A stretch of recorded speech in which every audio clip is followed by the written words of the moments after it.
Maximálny repost pre budúcnosť Slovenska. Ako zodpovedný občan Slovenskej republiky, ktorý chce v našej krajine mier, poriadok, prosperitu, demokraciu a slobodu, nemôžem mlčať a nechať si ujsť túto očividnú drzosť niektorých síl.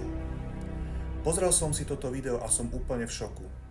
Ukazuje sa, že existuje celá armáda bezohľadných novinárov, ktorí pracujú pre sily, snažiace sa nielen zničiť našu krajinu zvnútra, ale aj zasiať chaos a nastoliť diktatúru po celom svete.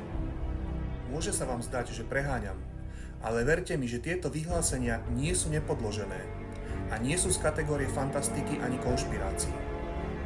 Jasné analýzy, fakty, vzájomné súvislosti, všetko logicky do seba zapadá.